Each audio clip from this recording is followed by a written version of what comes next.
Hi guys, welcome to your channel.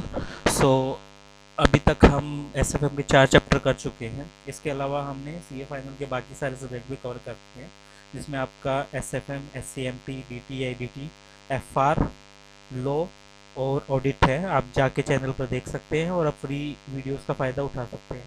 तो चलिए हम आगे शुरू करते हैं पोर्टफोलियो मैनेजमेंट से। पोर्टफोलियो मैनेजमेंट काफ़ी इंपॉर्टेंट चैप्टर है, तो चलिए इसमें देखते हैं। सबसे पहले इसमें क्या क्या हम पढ़ेंगे। Activity in portfolio management, objective in portfolio management, phases of portfolio management, portfolio theory, risk analysis, Markowitz model, CAPM, APT, SAP index model और formulation of portfolio strategy और asset allocation strategy। तो चलिए देखते हैं। इन्वेस्टमेंट सबसे पहले introduction. Investment in the security such as bond, debenture and shares is a lucrative as well as the exciting for the investors। So basically investment करना किसमें, securities में, बॉन्ड्स में, शेयर्स में, एक लुक्रेटिव होता है, लाइक उससे पैसा मिलता है, प्लस एक एक्साइटिंग भी होता है इन्वेस्टर्स के लिए कि उनके लिए पैसा आ रहा है। इन्वेस्टर में भी रिवार्डिंग, इन्वेस्टमेंट से हमें में भी रिवार्डिंग मतलब इन्वेस्टमेंट से हमें पैसा मिलता है, रिटर्न मिलती है। ऑल्सो फोर्ड विद रिस्क, साथ में रिस्क भी होता है। Investment in this securities require good amount of the scientific and analytic skills. Basically in securities में इन्वेस्ट करने के लिए आपके पास एक अच्छी साइंटिफिक और एनालिटिक स्किल्स होनी चाहिए। साइंटिफिक लाइक आज अगर इतनी महंगाई दर है तो कल क्या होगा, कल मेरे फ्यूचर में से बढ़ेगी या नहीं। एनालिटिकल मतलब नंबर करना चाहिए। आज मेरे को 5% रिटर्न मिल रहा है तो आज मेरे 100 रुपये 10 साल बाद कितने हो जाएंगे, तो ये भी आपको कैलकुलेट करना आना चाहिए। So investment in the portfolio can reduce the risk without diluting the return. So basically अगर आप पोर्टफोलियो में डालते हैं, लाइक एक फेमस प्रिंसिपल होता है काफ़ी, जैसे जस्ट सो एक फेमस प्रिंसिपल्स के अकॉर्डिंग ये भी कहा गया है कि not putting all the eggs in the same basket. एक ही बास्केट में अपने सारे अंडे मत रखो। मतलब अगर आपके पास 1 लाख रुपए हैं तो एक ही जगह पर सारे इन्वेस्ट मत करो। जो इन्वेस्टर्स हैं, like never invest the entire funds, never the in the one security. एक सिक्योरिटी में सारे फंड इन्वेस्ट मत करो। Invest in the wild diversified portfolio, like diversified portfolio में डालो। थोड़ा पैसा बॉन्ड्स में डाल दिया, थोड़ा डिवेंचर में डाल दिया, थोड़ा शेयर्स में डाल दिया। शेयर्स में भी आपने कैटेगरी देख ली, इस कैटेगरी में थोड़ा डाल दिया, थोड़ा टेक्नोलॉजी, थोड़ा इंफ्रा, तो इस तरह डालो। इससे क्या होता है आपकी, अगर आप पोर्टफोलियो में डालते हो तो इसके आपका रिस्क भी कम होता है और आपकी जो रिटर्न है वो भी कम नहीं होती। बेसिकली रिटर्न को कम किए बिना आप रिस्क को कम कर सकते हैं। An investor who is expert in the portfolio analysis may be able to generate the trading profit on the sustainable basis. अगर कोई इन्वेस्टर एक्सपर्ट है पोर्टफोलियो एनालिसिस में, पोर्टफोलियो बनाना उससे अच्छे से आता है, तो बेसिकली जनरेट कर सकता है ट्रेडिंग प्रॉफिट सस्टेनेबल बेसिस पे। बेसिकली उसको प्रॉफिट मिल सकता है। Every investment is characteristic by the return and risk. Her investment basically return और रिस्क के थ्रू करेक्टरिस्टिक्स की जाती है। The concept of the risk is intuitively understood by the investors. जो बेसिकली रिस्क का कंसेप्ट है वो बेसिकली इन्वेस्टर्स अंडरस्टूड करता है कि कैसे काम करेगा। In general it refer to possibility of the rate of return from a security or the portfolio security diverting from the corresponding expert rate। सो आपकी पॉसिबिलिटी होती है रेट ऑफ रिटर्न की। एक सिक्योरिटी से आप ये पॉसिबिलिटी है कि आपको 10% रेट ऑफ रिटर्न मिलेगा, और जो पोर्टफोलियो सिक्योरिटीज़ का वो बेसिकली आपकी जो रिटर्न है, एक्सपेक्टेड रिटर्न, उसको पूरा करता है। And can be measure by the standard deviation. और जो आपकी रिटर्न है स्टैंडर्ड डेविएशन वेरिएंस के थ्रू मेजर की जा सकती है कि क्या रिटर्न है आपकी। How different type of the investor react in the different situation. कैसे अलग अलग टाइप के इन्वेस्टर्स बेसिकली इन सिचुएशन को रिएक्ट करते हैं। ये मार्केट का साइकिल हमारा कैसे चलता है। मार्केट शुरू में है, बिल्कुल थोड़ी थोड़ी बढ़ रही है, तो सबसे पहले ऑप्टिमिस्टिक होगा बंदा, फिर उसको एक्साइटमेंट आएगी, फिर थ्रिल आएगा, वाह मैं तो बहुत सारा पैसा कमा रहा हूँ। तो और फिर उसके बाद ये बेसिकली आपका आ जाएगा point of maximum financial risk. यहाँ पे आपने पूरा फाइनेंशियल रिस्क ले लिया और मार्केट अपने पीक पॉइंट पे है। उसके बाद मार्केट गिरना शुरू होगी, लाइक उसके बाद गिरना शुरू की, टेम्प्रेरी सेटबैक, बंदे ने मतलब पैसा निकालना शुरू कर दिया, फिर डिनाई, बिल्कुल ही वो डर गया कि हाँ मतलब मैं पैसा नहीं डालूंगा, फियर, उसको डर सताने लगा। अब डी सेपरेशन, अब पैनिक, ये हो गया। अब कैपिटलाइजेशन की मतलब क्या है, मैंने कोई बेसिकली अपना डिसीजन रॉन्ग तो नहीं ले लिया है। फिर आपकी डिस्पोडेंसी, मतलब जो point of maximum financial opportunity है बेसिकली, हाँ यहाँ आके मैं पैसा निकाल सकता हूँ, कुछ नहीं हो रहा।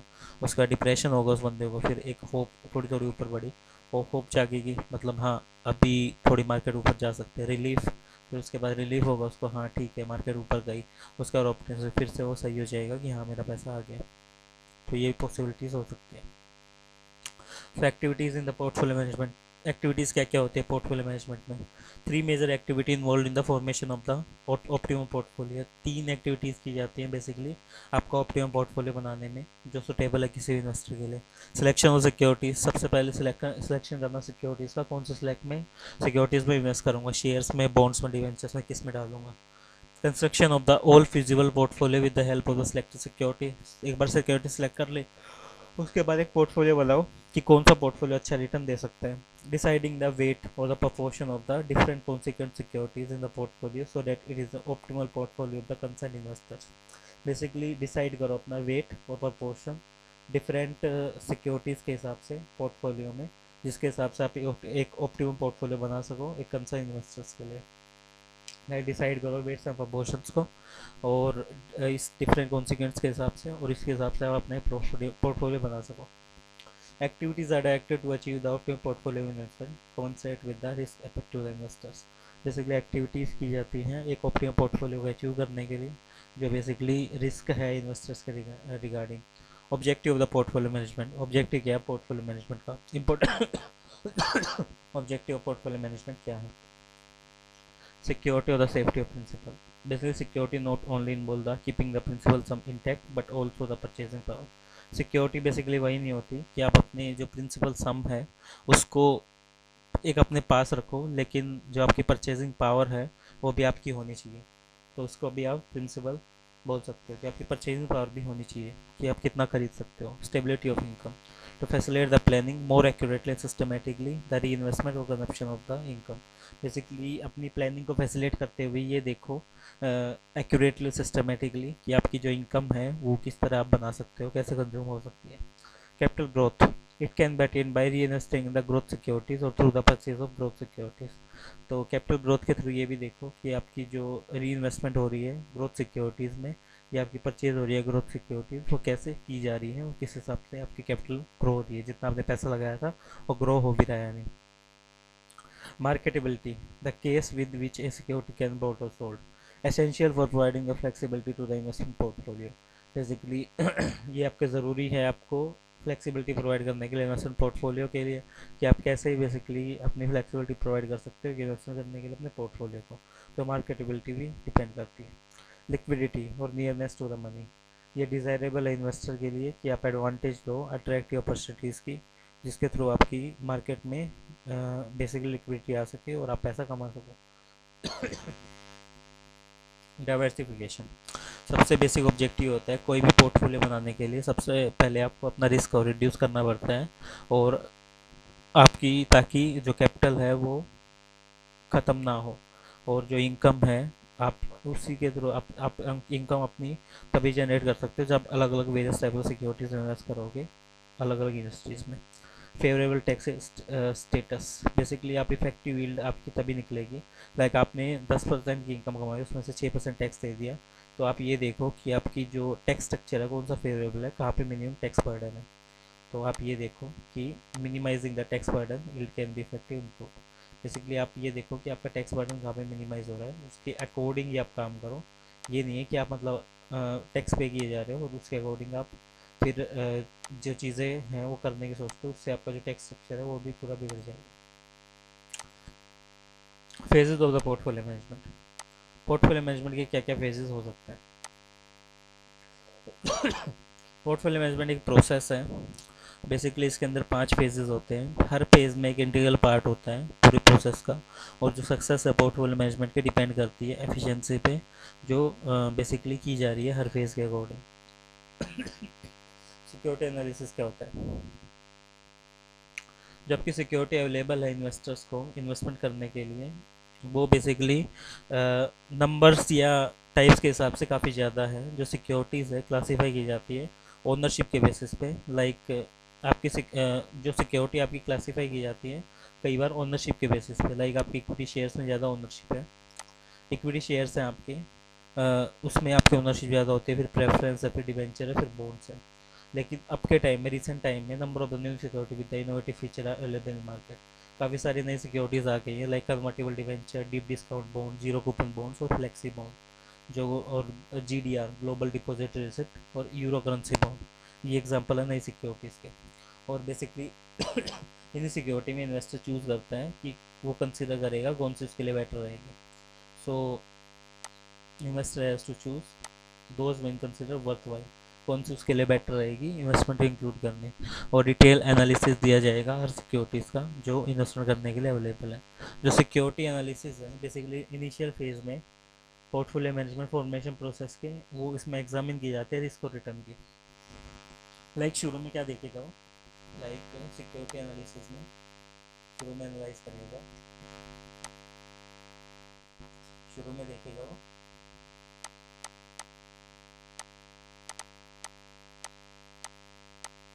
रिस्क एंड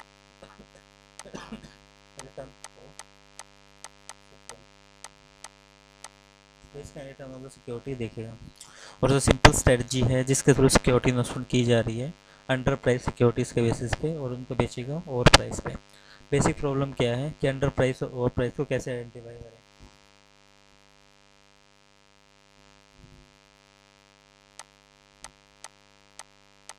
कैसे आइडेंटिफाई करें, ये प्रॉब्लम है। At this current chapter of security analysis, there are two alternative approaches to analyze insecurities. Basically दो alternative approach होती है security analysis करने की। Two approach to analyze security, fundamental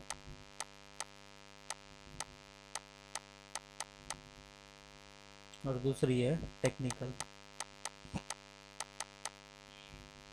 fundamental और टेक्निकल बेसिकली अलग अलग परमिसेस पर डिपेंड करती है और डिफरेंट टेक्निक्स पर डिवाइड करती है। फंडामेंटल एनालिसिस इन सब में पुरानी है और ये फैक्टर इन फैक्टर्स को देखती है। बेसिकली फंडामेंटल एनालिसिस में ये फैक्टर्स देखते हैं।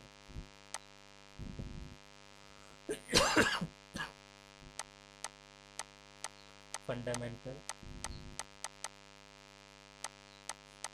एनालिसिस में ये फैक्टर देखते हैं। EPS of the company, EPS क्या कंपनी का, डिविडेंड पे आउट रेशियो क्या है, जो कंपटीशन है क्या फेस किया जा रहा है कंपनी के द्वारा, मार्केट शेयर क्या है, क्वालिटी ऑफ मैनेजमेंट क्या है, फंडामेंटल फैक्टर क्या है जो इफेक्ट कर रहे हैं। जो फंडामेंटल एनालिस्ट है कंपेयर करता है इंट्रिंसिक वैल्यू को आपकी मार्केट प्राइस से। सो वो क्या करता है, कंपेयर करता है,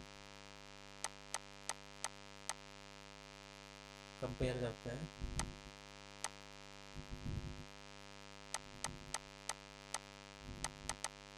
इंट्रिंसिक वैल्यू वर्सेस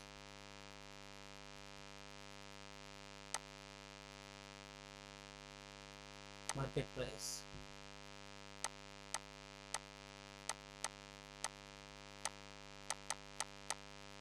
इन दो चीज़ों को कंपेयर करता है। Market price is higher than the intrinsic value then the share is overpriced. अगर मार्केट प्राइस आपके मार्केट प्राइस है हायर देन है इंट्रिंसिक वैल्यू के, देन शेयर्स ओवर प्राइस आपका, तो शेयर क्या है ओवर प्राइस है। Mispricing of the security give an opportunity to the investor to acquire the share or sell the security profitably. Basically अगर shares में miss price हो जाता है अलग अलग शेयर्स में, तो इस केस में आपका जो इन्वेस्टर्स है वो सेल ऑफ करता है शेयर्स को प्रॉफिटेबिलिटी। जो इंटेलिजेंट इन्वेस्टर है बाय करता है सिक्योरिटीज़ को जो अंडर प्राइस होते हैं और सेल करता है सिक्योरिटीज़ को जो ओवर प्राइस होते हैं। तो इसमें क्या होता है,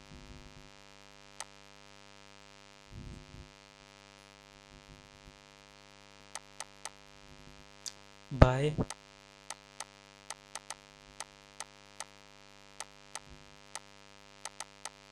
अंडर प्राइस, सिक्योरिटी, और cell, over price, security.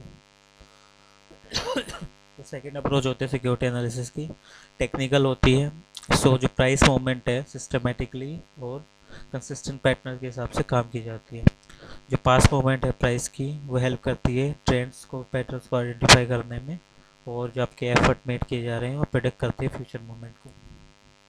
Like आप में इसमें क्या करते हो, टेक्निकल में, टेक्निकल एनालिसिस में आप क्या करते हो?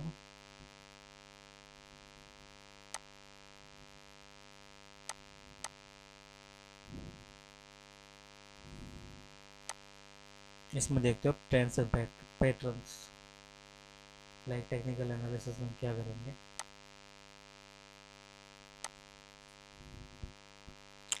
Trends and patterns.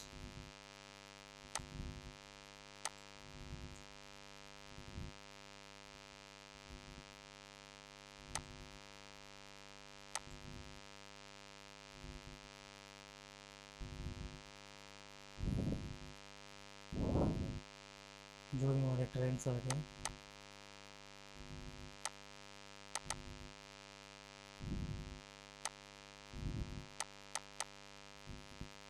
इसमें करते हैं हम आइडेंटिफाई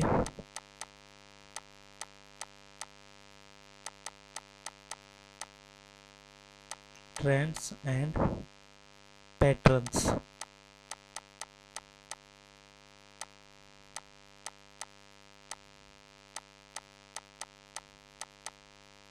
इन सिक्योरिटी प्राइस। ये क्या आपका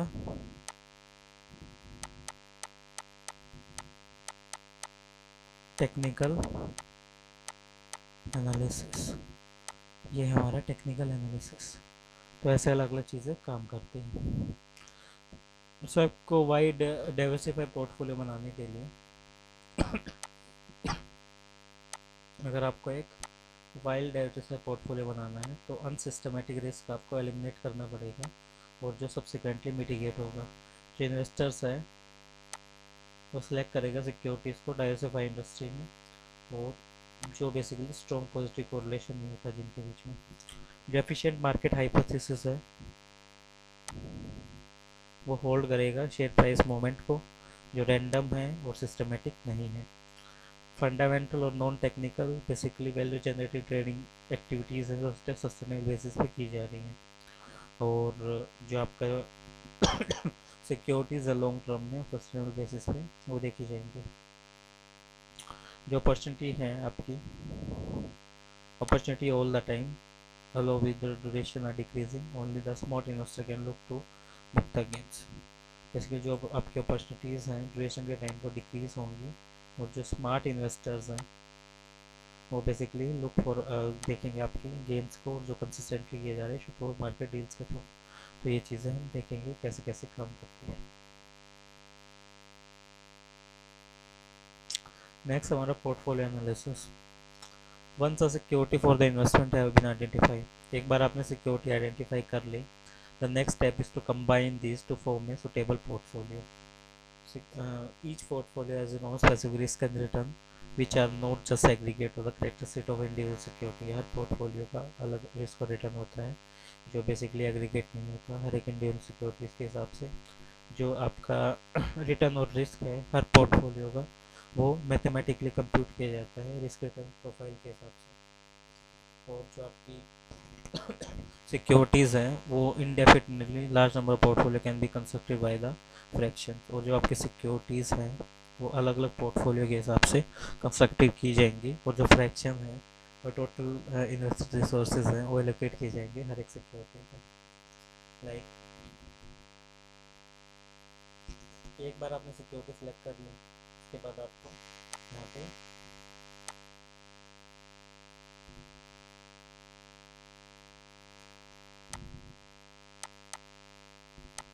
लाइक सिक्योरिटी सेलेक्ट करने के बाद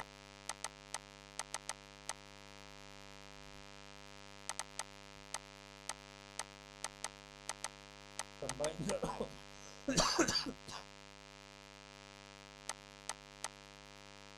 एंड एक पोर्टफोलियो बनाओ। हर पोर्टफोलियो का अपना खुद का रिस्क होता है।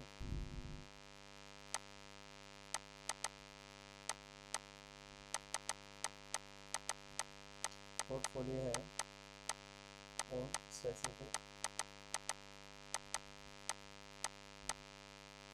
रिस्क एंड इसलिए हर पोर्टफोलियो का खुद का स्पेसिफिक रिस्क को लेकर होता है और इसी के हिसाब से काम करता है।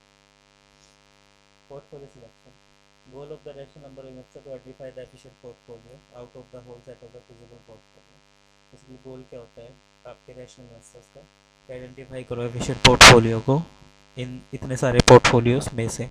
N efficient portfolio as the highest number among the whole feasible portfolio. Efficient portfolios का हाईएस्ट नंबर होता है इन सारे फिजिबल पोर्टफोलियोज के बीच में। आइडेंटिकल रिस्क होता है और लोएस्ट रिस्क होता है सारे पोर्टफोलियोज के बीच में। सो बेसिकली क्या है आपका जो एफिशिएंट पोर्टफोलियो होगा,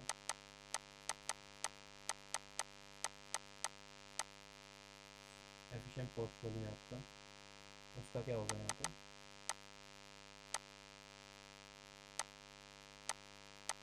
लोएस्ट रिस्क, काफ़ी कम रिस्क होता है उसका। पोर्टफोलियो रिवीजन जो ऑप्टिमल पोर्टफोलियो है कंस्ट्रक्टेड किया जाता है और ये नेसेसरी है इन्वेस्टर्स के लिए कॉन्स्टेंटली मॉनिटर करना पोर्टफोलियो को, यह इंश्योर करने के लिए कि वो बेसिकली ऑप्टिमली लूज तो नहीं हो रहा है। जो इकोनॉमी और फाइनेंशियल मार्केट्स है डायनामिक होते हैं नेचर में और जो चेंजेस इनमें किए जाते हैं वो बेसिकली डेली बेसिस पे होते हैं। और जो सिक्योरिटीज़ हैं अट्रैक्टिव होती है जो बेसिकली पैसेज और टाइम के हिसाब से काम करती रहती है। जो नई सिक्योरिटीज़ होती है एक्सपेक्टेशंस के साथ उसमें हाई रिटर्न होती है, लो रिस्क होता है। In the light of the this development investors now has to revise this portfolio. Basically investors को अपना पोर्टफोलियो भी रिवाइज करना पड़ता है। रिविजन लीड टू एडिशन और purchase of the new security और deletion of the some of the existing securities. So basically क्या होता है, सो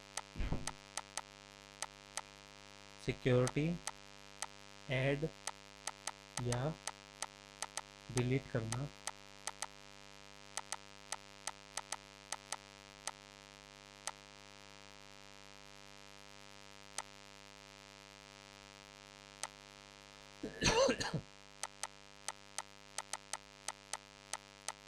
रिवीजन ऑफ पोर्टफोलियो है। और जो पोर्टफोलियो रिवीजन है बेसिकली इन्वेस्टर रिलेटेड चेंजेस के थ्रू आता है। Availability of additional funds, change in risk appetite and need for cash.